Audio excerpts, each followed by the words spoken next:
So I've decided to build an MEV Exocet, which is essentially a space frame chassis dropped over a Mazda MX5 running gear, and it's a kit car. Unfortunately, my garage doesn't have enough room for a kit car. My alley is very narrow and I haven't got a dry place to work on it.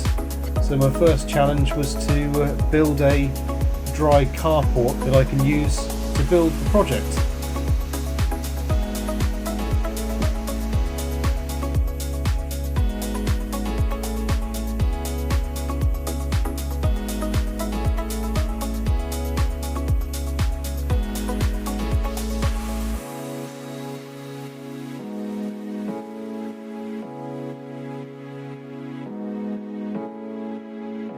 I opted for a polycarbonate roof to make sure the space stayed nice and light and dry, and just went with a simple timber structure that I could put up quickly, and use the existing fence and wall as a bit of support around it.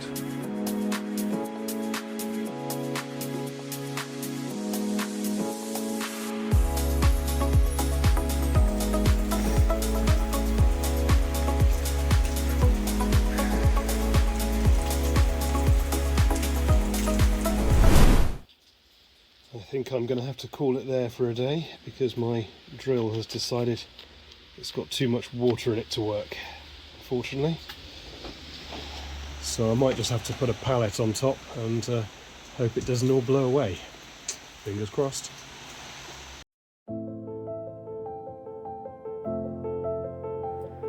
I've spent the last 17 years playing with cars, fixing them, taking them apart. And I think that this will be a real challenge of all of my skills that I've learnt in that time, and hopefully a really rewarding outcome.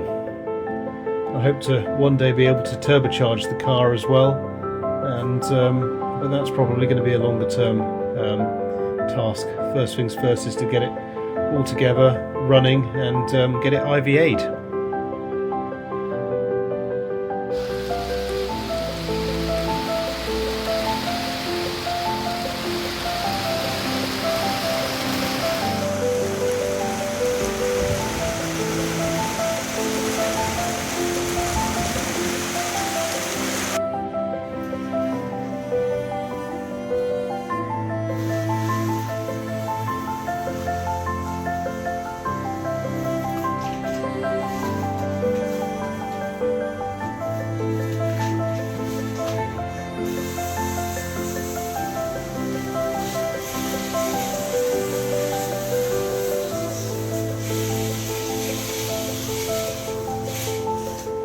We already have some experience with MX5s. We already have a Jasper Conran in really good condition.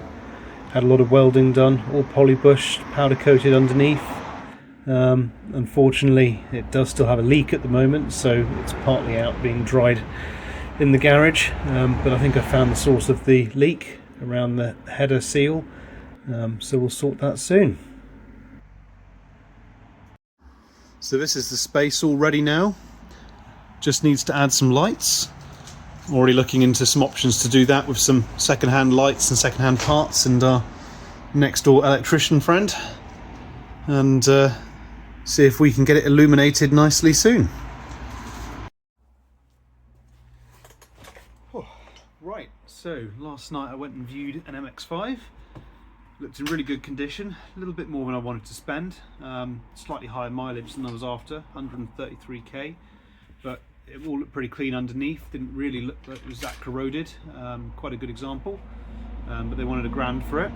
I'm going to go see another one today, which is partly broken already, which can be put back together, and they offered to put it back together with a torsion diff as well. So interested to see if I can negotiate on the price a little bit, because they said the car's worth about $550. Obviously it's a lot browner, needs a lot more work, but the torsion diff's a tempting option, but again it's a high initial outlay when I'm trying to keep costs quite low at this stage. So anyway, I'm going to go see it this morning and have a little look, see what I think. The car is a 2003 1.8 VVT engine, and apart from being partly stripped, seems pretty solid and quite tidy and well looked after.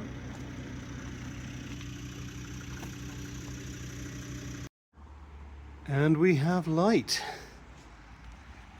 It's not IP rated, and the wiring involves a lot of tape and bodging, but it's up. Car arrives tomorrow. Looking forward to it.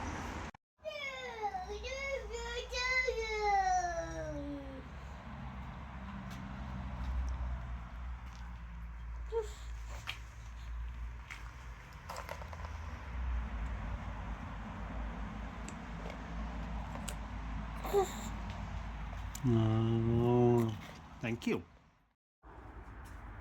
All clear and ready for the new arrival.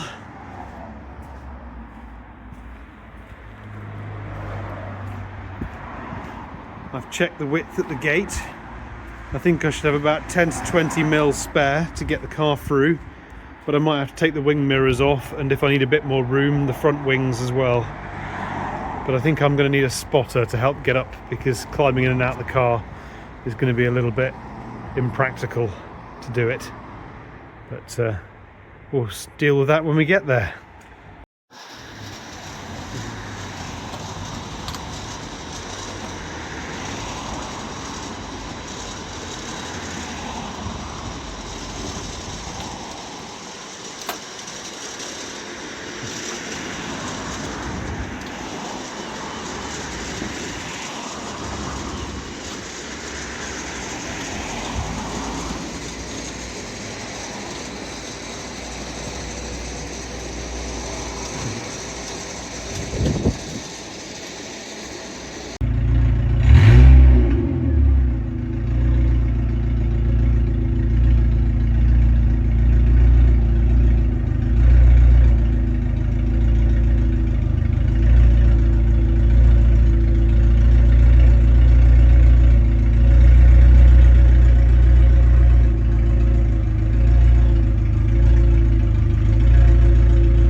At this point that it's worth saying that the car currently has next to no brakes at all, because the brake calipers were cut off and have only been put back on but not bled or connected. There's only a handbrake to stop the car, and that's not properly adjusted, so it's a bit sketchy trying to get it up the driveway, and I did have to wait in the end for my dad, who happened to come along that afternoon, to put some wooden chocks behind the car to hold it in place so it wouldn't roll back off the sloped surface.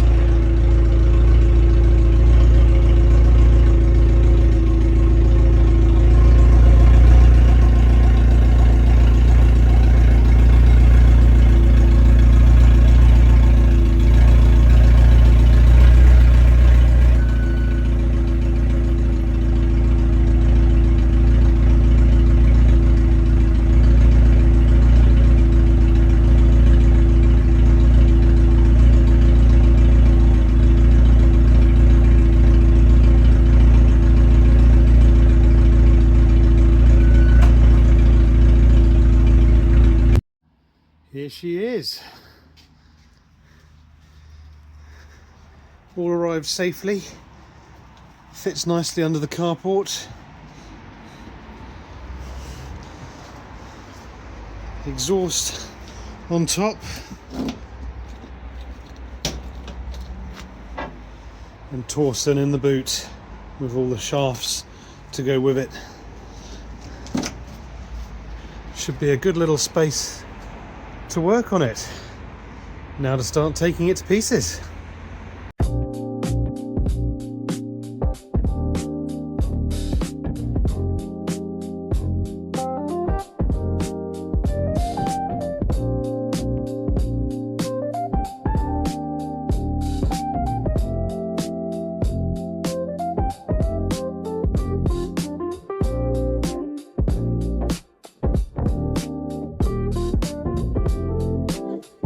you like it, sweetie? Beep.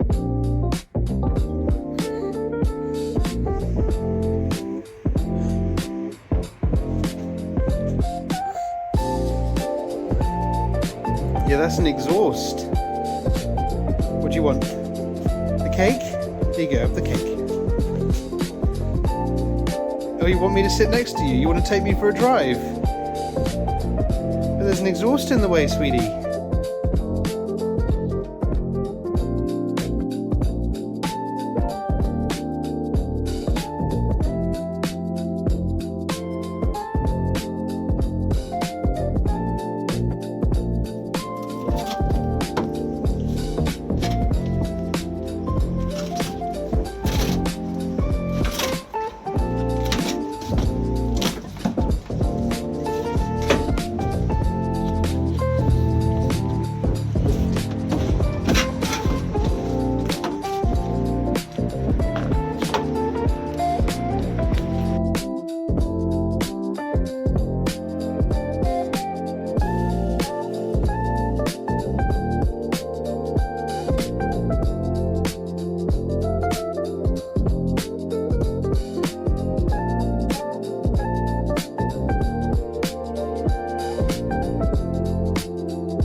Rear bumper off, boot lid off.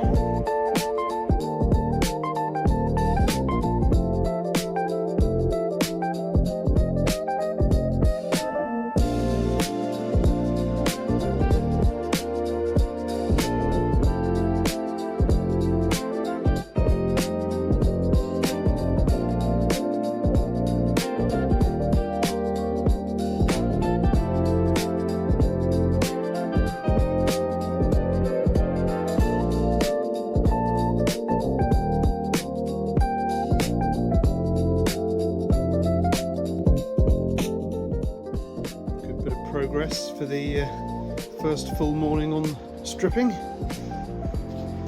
Got a lot out, a lot of panels off, doors off, and been busy labelling everything I unplugged to make it easy to find where it goes one day. Much the same story around the back. Rear bumper, crash bar all gone, fuel disconnected, aerial off, battery all unplugged, all labelled again, all the lights out of the boot lid.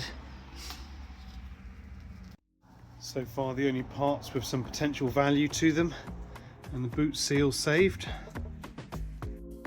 And here's my pile of things which I've stripped already. Doors, boot lid, bumpers, crash bars, panels. I'll still use bits from the exhaust, I expect. But yeah, if anyone wants anything from it before it goes, let me know.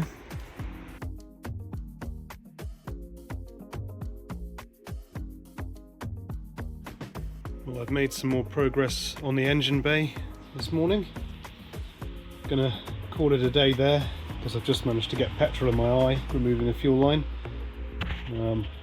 which hurt a lot. So I'll call it there and come back to it another day.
carpet's out now.